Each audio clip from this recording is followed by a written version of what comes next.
Hi, it's Penny here, and today I'm going to be voting in the Goodreads Choice Awards. So they've just put out the first round of the awards, and in this round you get given a selection of books to choose from, and you can also write in your own options. So we're going to see what of the options we're given I've read and what I thought of them, and whether I have a better option to write in. I've always kind of assumed that these first options that are given are paid for by the publishers to be there. I could be wrong, but I've never seen any other real logic other than that they tend to be fairly popular books, but it's definitely not as simple as the number of people who have added the books or the number of people who have rated them highly, because if you look at the stats, that doesn't make sense. Anyway, it doesn't really matter. These aren't particularly prestigious awards, but they are very well-known awards because a lot of people use Goodreads for tracking their reading. So let's get into the voting. I've got my screen here. I'm going to edit it somehow magically so you can see me and the screen. Let us vote in the opening round. So this is going to take us through all the categories. Obviously, I am not that interested in some of these categories, so we'll go through some of them quite quickly. Best fiction. I don't tend to like general fiction. The only ones I'm interested in reading in these is probably The Midnight Library, because I've read stuff by Matt Haig before and really liked it, and I think he really looks into humanity in an interesting way. I think I've heard good things about The Glass Hotel. Either that or I've heard bad things. One or the other. They're quite different, but I don't remember. And I'm not really that interested in the rest of them. And I really don't think that I have read anything that would be able to be a write-in vote. So I'm going to skip this category. Mystery thriller. I want to like mystery thrillers. I have read some that I've really liked, but in general, I don't read enough of it to really know. I probably would like to read some Riley Sager. Tana French always makes me think of that Gilmore Girls character. I think I've heard of this, The Wives. Seen this, Sundown Motel. Seen this, When No One Is Watching You, One by One by Ruth Ware. Oh, this one, The Devil in the Dark Water. Oh, it's in my other room. I'm actually reading this right now, but I don't think I'm going to finish it by the time the write-in voting is finished. Because the problem we have here, I guess this was published October 6th, but that's still not that long ago. Not that many people have got their hands on it, I'm sure. And I know that there are some books on this list that won't be released until after the write-in voting is finished, but they will be released by the time the final voting is done. It's not very good. I think they should change the dates if they're going to do this at all. Anyway, this last one here, The Guest List by Lucy Foley, I really loved it. I gave it 5 stars. I clearly have not been keeping my Goodreads up to date because it doesn't say 5 stars here, but I definitely read this. I definitely loved it. I don't think that I've read any other thrillers that were released in the last year, so I'm going to vote for The Guest List. Best historical fiction. Now, I kind of hate historical fiction, most of it that I've read. I did think The Vanishing Half sounded kind of interesting, and I have heard The Book of Longings is very interesting. It's like a Bible retelling. But honestly, I don't care about historical fiction, so let's just skip this category. I think that's the most honest thing to do. Right, best fantasy. This is a category that matches my interests. So Crescent City, I have read it, and I was surprised that I didn't hate it, but is it the best fantasy? No, 100% no. The Empire of Gold. This is the 3rd book in the David trilogy. I read the first book, just the first book, and I didn't like it. I don't think I'll be continuing on the series. So I definitely won't be voting for that. Deadly Education. It's a dark academia. I haven't read it. I believe it was released just recently. I've heard mixed reviews about it. I think it sounds like it's a good concept with terrible pacing, or at least slow pacing that a lot of people wouldn't be interested in. So, nope. The House in the Cerulean Sea. I have heard a lot of people saying amazing things about this, and I have the audiobook on hold at my library, but it hasn't arrived yet, and I haven't listened to it, so I don't know. Same with The Invisible Life of Addie LaRue. My book is traveling across the ocean, probably. When will it arrive? We don't know, because books coming to New Zealand take an indeterminate amount of time to get here. I would love to read it. I'm hoping to love it. Can't really vote for it though because I haven't read it. Same with Rhythm of War. It hasn't been released yet. It's not being released until the 17th of November. I'm expecting to love Rhythm of War, but I can't vote for that. Black Sun by Rebecca Roanhorse. I have this on hold at the library. I'm really expecting to love it because I really like Rebecca Roanhorse. But I haven't read it yet. It was only released in October. Empress of Salt and Fortune. I have seen this, but I don't really know much about it. But it talks about being similar to Margaret Atwood, and I don't really enjoy Margaret Atwood. Kind of. Girl in the Stars I haven't read, even though I wanted to read it, but I haven't. Once and Future Witches, I don't know. For some reason I'm not excited about Alex E. Harrow, and I have no concrete reasoning for that other than that just the things people have said when talking about her books haven't made me excited. Jim Butcher, this is the latest. No, it's not the latest book. I thought the Dresden Files was up to number 17. Right, so this is the second to last book in the Dresden Files. I've only read the first book and I didn't think it was that great, but I've heard the series improves. But how many people are really going to have read the 16th book in a series, even when it's a popular series? If this one makes it through, I'm going to assume that a lot of people have voted for it just because they like the series and not because they've read the book. The Burning God by R.F. Kuang. I've talked about this. I didn't really like the second book in this trilogy, so I haven't decided if I'm going to read this third book. I'm probably going to get the audiobook, but also I don't think it's been released yet. So nobody's read that. The City We Became by N.K. Jemisin. I did really love that. So of all of these so far, this is the only one I can say that I really loved. And these next two, I haven't really heard of. So the question is, have I read any other fantasies that I think are better? I don't think I have. I think I'm going to vote for The City We Became. I don't actually know. Is Call Down the Hook by Maggie Stiefvater, is it regular fantasy or YA fantasy? How do I find that out? I'm bad at this kind of research. Oh, it was published November 5th, 2019. I forget the exact dates that this needs to be in. It's YA fantasy, so it doesn't count in this category, but I also think that it was released slightly too early, so I'm going to vote for The City We Became. Right, next category. Best romance. I hate romance in general, or at least stories that are only about romance. No, not interested. I mean, this is actually a fantasy romance, so if there was more fantasy romance in here, maybe. I think this is a fantasy romance. Jennifer L. Armentrout is a fantasy writer. Maybe it's not. Anyway, I don't care about that category. Let's move on to science fiction. So this, I haven't read this or this or this. I haven't even heard of them. Network Effect by Martha Wells. I really want to read the Murderbot Diaries, but I haven't got to it yet. I also really want to read The Space Between Worlds. Haven't had time. To Sleep in a Sea of Stars. I mean, is this really only on here because of how well known Christopher Paolini is? I think so. The Last Emperor by John Scalzi. I have followed John Scalzi on Twitter for a long time, but I've never read any of his stuff, and I'm kind of scared to read it because if I hate it, then maybe I won't enjoy following him on Twitter anymore. This one I've never heard of. This I've maybe seen. Riot Baby I read and I only gave it 2 stars, and my Goodreads is so out of date that I haven't even marked that. Anyway, there were some good parts in Riot Baby, but I was a bit disappointed overall.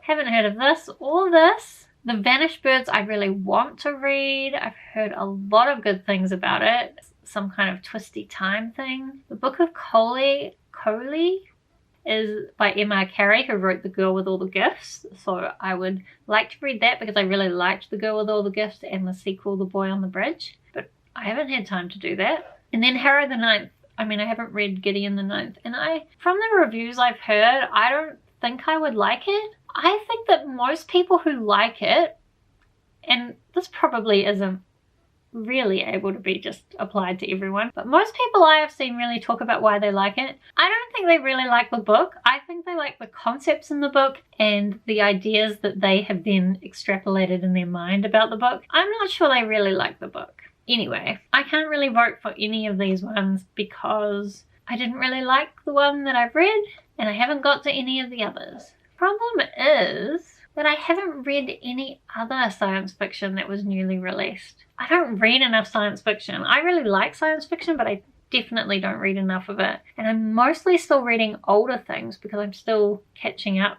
I really don't want to skip it because I like this category. And I know other people are going to vote without having read the books. Oh, I can't do it. I'm not going to vote. I don't want to be one of these people that vote for books that I haven't read. Now, horror. This is a genre that I would like to read a lot more of. But I suspect I'm probably quite fussy with what horror I would like. I have heard about Mexican Gothic. I'm not sure if it would be for me. I have heard about the Southern Book Club's Guide to Slaying Vampires. I'm not sure if it would be for me. Obviously, I've heard of Stephen King. And I've heard of this, The Only Good Indians. I have Mallory here on my TBR. Look, it's right here. I haven't read it yet. I haven't had time. I would have had time, but I screwed up my library hold and had to put a second hold on it. I want to vote for that, but I haven't read it. Or I want to vote for The Only Good Indians because I've heard it's got good representation of the native races in Canada. Nope, I can't vote in this category either. Okay, new camera battery connected. Let's look at best humor, but this is another one. Like, I don't read much humor. I don't know, I feel like humor is such a funny thing, and I don't know that I've read many books that my sense of humor has gelled with. I do like Ellie Brosh's stuff, but I don't even know anything about this book. And I don't think I've seen anything about any of the rest of these except the Strange Planet one, of course. Nope, skipping this one. So best non-fiction. I would like to read a lot of more non-fiction, but I feel like it takes me a long time to read it. I mean, getting out of your head, not overthinking things, those sound useful. Donald Trump, interesting guy. I think we can all agree with that. I have heard good things about hood feminism and also me and white supremacy. But again, I haven't read any of these and I haven't read anything that I could write in. Best memoir and autobiography. Again, that Trump one. What an interesting guy. I've also heard good things about All Boys Aren't Blue. I mean, I guess the thing is, unless I'm like really obsessed with someone, I don't find autobiographies to be very interesting. I think other people's lives are interesting, but I don't feel like autobiographies often have the most interesting parts in them. Because people don't know what parts of their life are interesting to other people. That's what I think. Well, the most interesting parts are not the parts they're willing to share. Anyway, history and biography. We're probably going to skip this too. I would love to know more about history, but I generally find it boring to read about. I wish someone would just put the information in my head. I probably need to watch more documentaries, but I am not going to vote for any of those books. Best science and technology. This is all non-fiction as well, right? So like I would like to read it. Do I have the time? No. How to argue with a racist? I mean, that certainly sounds interesting. Something about surviving the climate crisis? Yeah, I'd like to know how to do that. But I haven't read any of these, and I haven't read any of these kind of books that were released in the last year. So, moving on. Best food and cookbooks. I can't cook to save myself, so I'm not even going to look at those books. Best graphic novels and comics. So I was looking through these before, and I mean, I've heard a lot of good stuff about Heartstopper. This is Heartstopper Volume 3. I actually got bored about halfway through Volume 2 and stopped reading it. It's a little bit too cutesy for me. I know it does kind of get more into in-depth themes, but it needs some magic or something. I do look at a lot of Sarah Anderson comics online, and I like how relatable her stuff is, but I'm not sure I'm interested in her take on a vampire dating a werewolf. I'm not sure. I do like the cover though. I've seen people say good things about Check Please. I've read this book, Sapiens, the original book, so I'd kind of be interested to see what a graphic novel version would be like. I do like the Lock and Key series by Joe Hill, so I would maybe be interested in reading some other graphic novels written by him. And I mean, I like the character Harlequin, but I feel like I've missed out on, I don't know, I just feel like some of those superhero universes, there's so much to them. I feel like I could never catch up on everything, and so I almost just don't want to try. Anyway, the answer is, Where the Hell is Ascender Volume 2?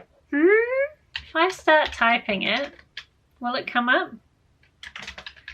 Volume 2, The Dead Sea. I am pretty sure that that came out within the correct period.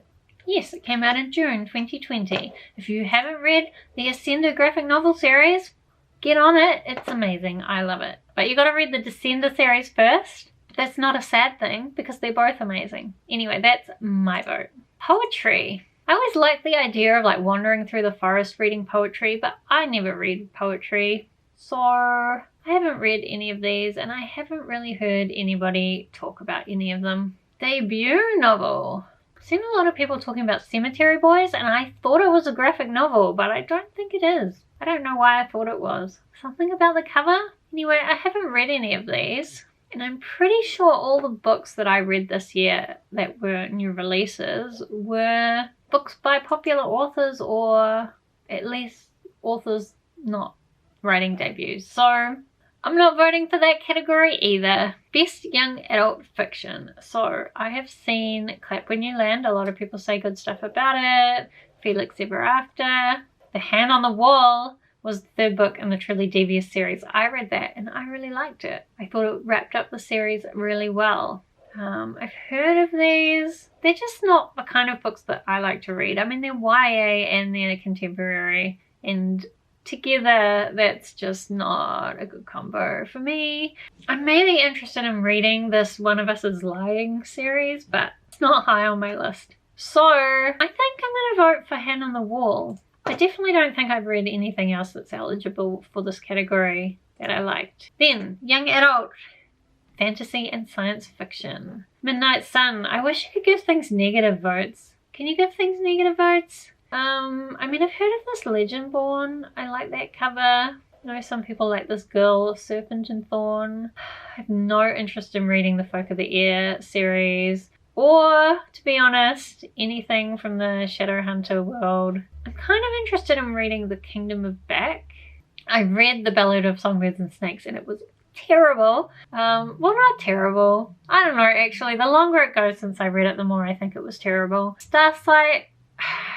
I really liked the first book, Skyward, in that series, and I did like Starsight, but it went in a different direction than I expected, and I think because of that it lost some of the stuff that I really loved in the first book. So I'm not sure that I can vote for that, although it's probably still better than everything else that's here. I mean, I've heard good things about A Song of Wrath and Ruin. I've heard terrible things about All the Stars Are Teeth, and I've heard good things about Cemetery Boys. So the only other book that I've read that would be eligible for this that I could do as a write-in vote is Come Tumbling Down by Shauna Maguire, which is the fifth book.